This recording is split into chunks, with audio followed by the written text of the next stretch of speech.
Alright, match 2. We'll keep this hand, actually. It looks fine to me.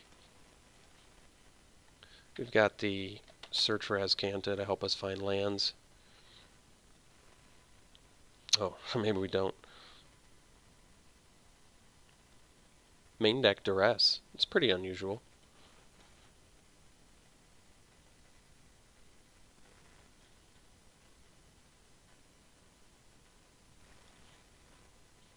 Alright, ended up getting a land anyway, so that's cool. We'll see what Lookout does for us.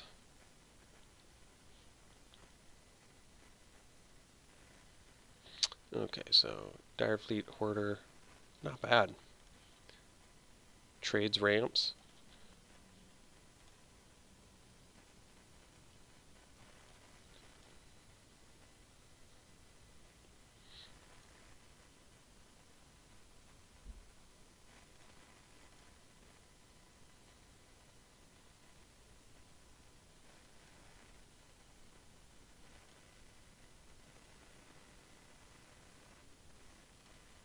Headstrong Brute. Okay. It's got Menace. Looks like it's going to be a problem. So we have Fire Cannon, which can kill things, but I think we're going to go Lookout for now because we'd probably like to have a 2-3 if possible. What do we got? So we get a land off of it. So we just have 1-2, but we draw the land, which is not bad. So next turn we can play the Jade Guardian and put a counter on itself. And I suppose that we trade our Lookout for the Hoarder.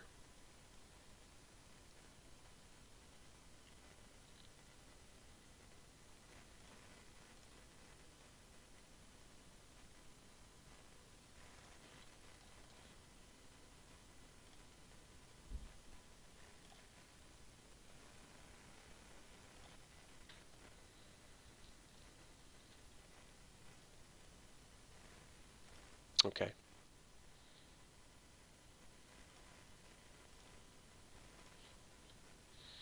So we have a Water Trap Weaver. So we may want to do that actually to keep the beats at bay for now. It's not the best use of mana, but I think it's still probably a good damage prevention method at the moment. And then we can play our own Dreadnought next turn.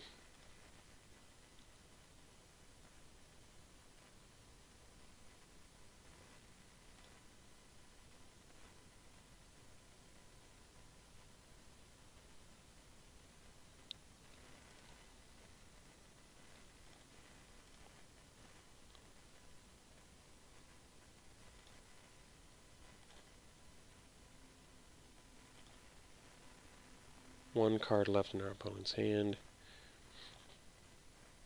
So we have Branch Walker. So I think we'll go Branch Walker plus Fire Cannon. Let's see what we've got on top here. So Vanguard.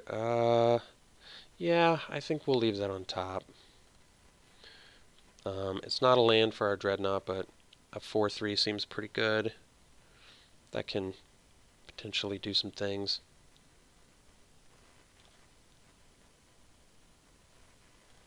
So we'll pass. Probably planning to double block a Headstrong Brute.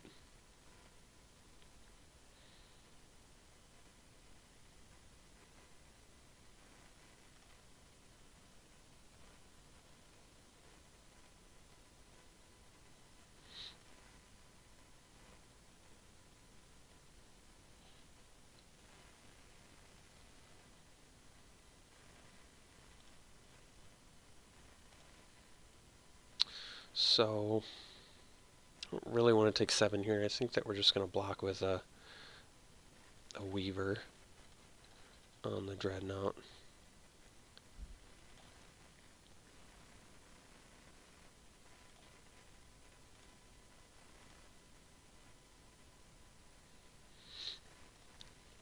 I'll draw. Let's see what we got here. So we got the Vanguard.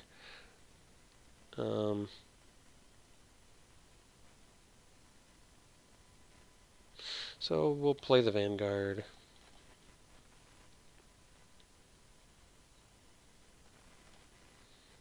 then pass.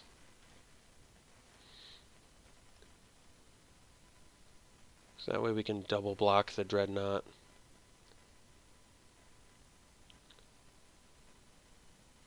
They can also crew it and equip it with cobbled wings, in which case we're in pretty big trouble.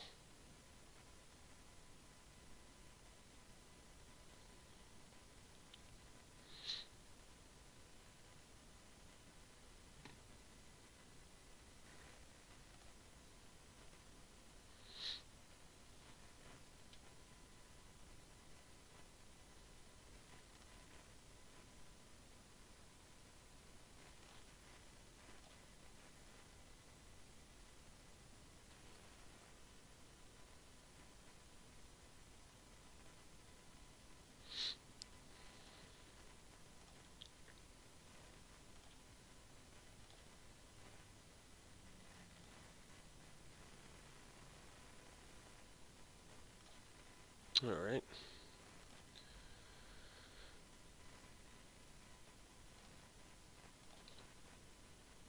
One with the wind. So we can do that, and then we'll have a good blocker.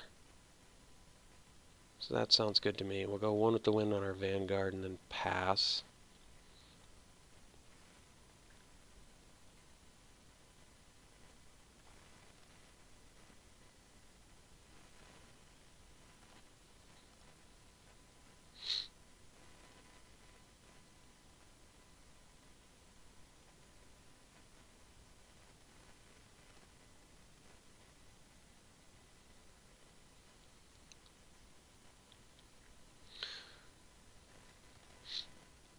So I think that we're dead, because we can't block the menace guys.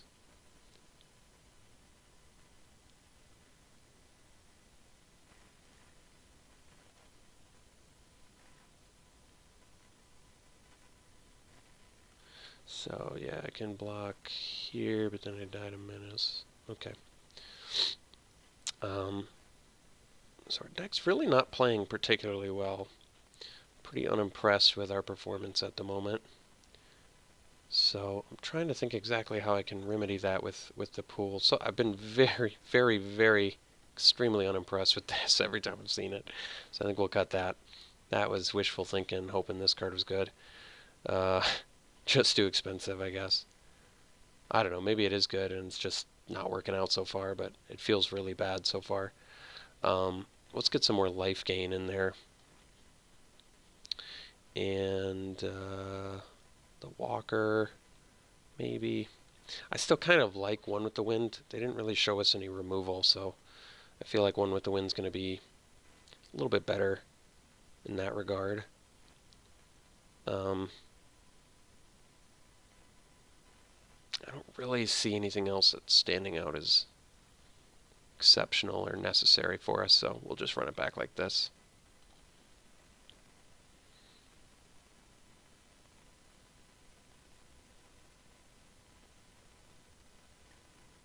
Alright, we'll play first. And yeah, we can keep this. It's actually a good hand. Oh, once again, no green mana. Alright. I thought we had green mana, but we don't. So I guess it's not a great hand. But I don't really want to mulligan this either. I mean, most of our deck is blue. Seems wrong to mulligan this.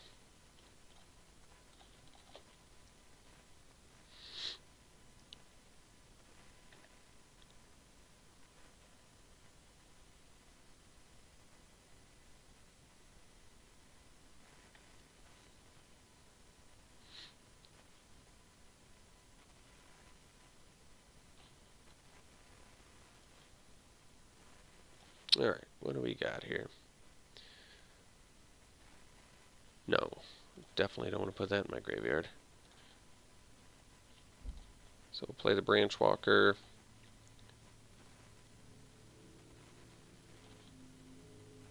So we're definitely going to slap a one with the wind on the Jade Guardian. Yeah, we can leave that on top. So I'd probably offer a trade of a Branch Walker for a Captain. I don't have a problem with that, I don't think. Maybe, I don't actually know. I have to think about that for a sec.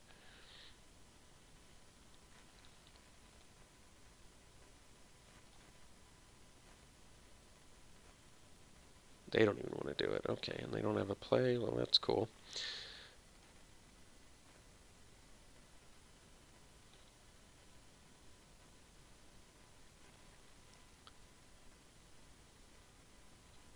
No, we're not going to put that in our graveyard. So I can actually, this is kind of funny. I can play the Jade Guardian,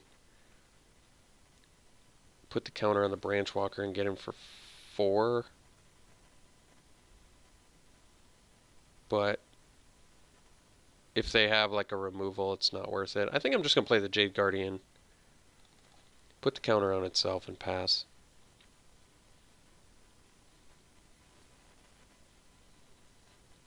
We're just going to go for one with the wind on a hexproofer for the win.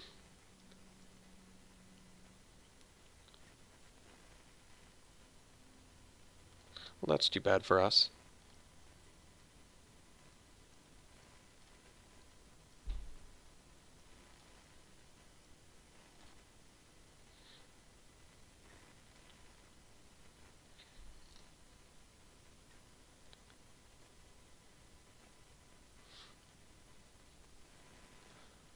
Alright, so this pumps pirates, and it makes me discard if they crew with it. Wow, that's pretty good.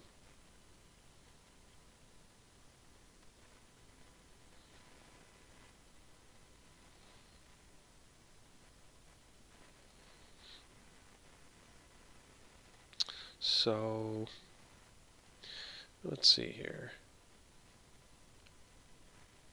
Yep, we'll put the forest in our graveyard. I don't think we need that.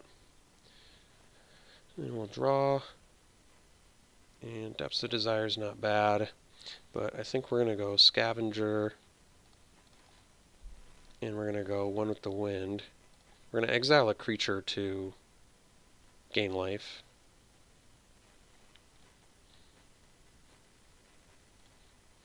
And I actually want to do the one with the wind now to make it a little bit stronger to removal spells, and because it can block a little bit better.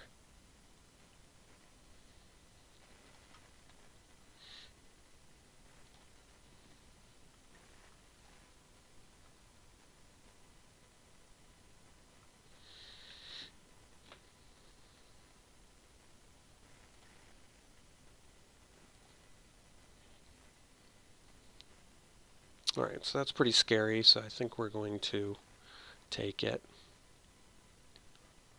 because we can still gain life from our attacks and such.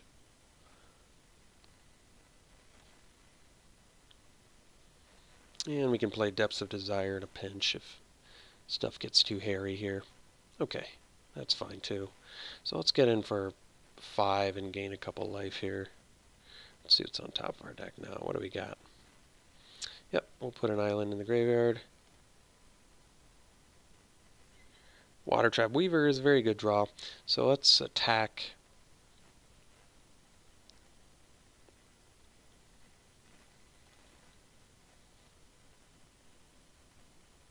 And this cruise for 3? Okay, that's good to know. So we'll hit our creature in order to gain some more life.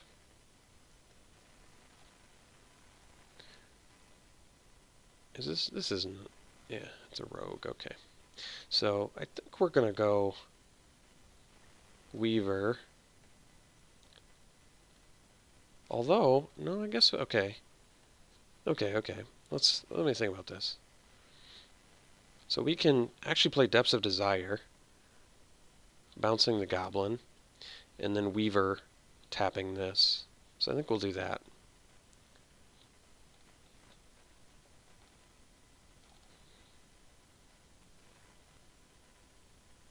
Because it's more expensive for them too.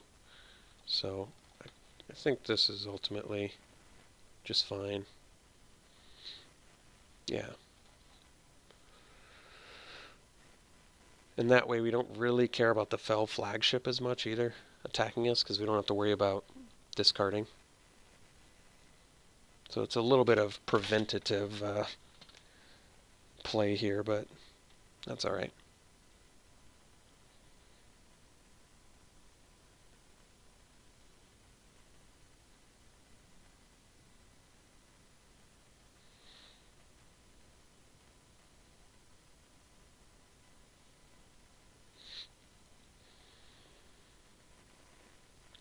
Alright. Replaying the Rummaging Goblin.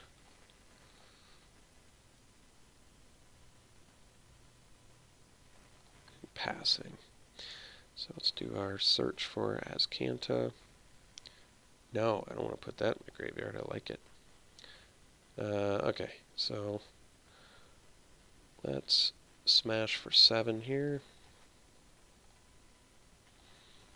And we'll buff it up. Eat their Cannonade.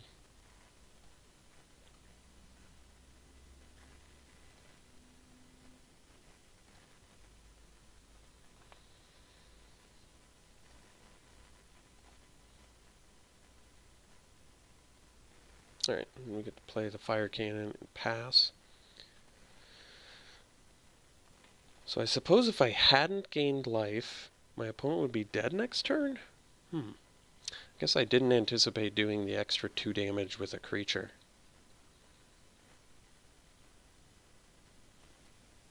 Concession. Well, I guess it worked out in the end anyway. Okay, so their deck looks good. They've got pirate synergies, pretty strong pirates. Rummaging Goblin is just a fine card.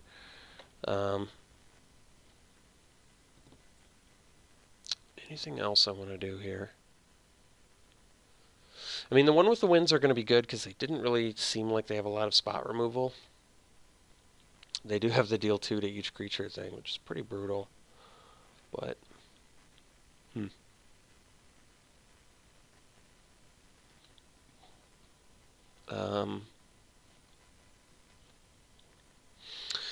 yeah, I think we'll just stick to the same thing here and try it again.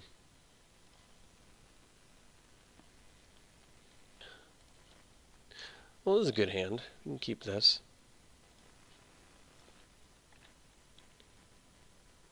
Yeah, this is actually a really good hand. I guess we do get kind of picked apart by their 3 mana deal 4 to everything, or 2 to non-pirates card, but that's alright. Guess we're just gonna have to hope that doesn't happen. So, can do this, swing for 2, play the Apprentice and pass. The funny thing about the Speaker is it's actually just fine outside of a Merfolk deck. But, I mean, blue-green is Merfolk anyway, but I'm just saying because I guess you don't actually need Merfolk. That's what's so sort of odd about it, but that's alright. So hopefully they don't just leave up 3 mana. I guess if they do, I can crash the Ramparts. Alright, they didn't have it, which is great news for us. So now we can one with the wind on our Speaker and bash for a lot. And not have to worry about the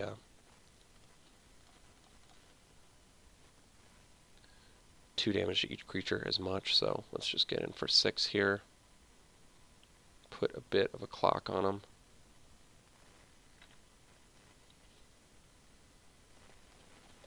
And if they make me discard, it seems like it's pretty sensible to just discard a Depths of Desire because all the other 3 cards are probably better for us here. Like, I would rather be able to deal extra damage, or tempo plus a creature.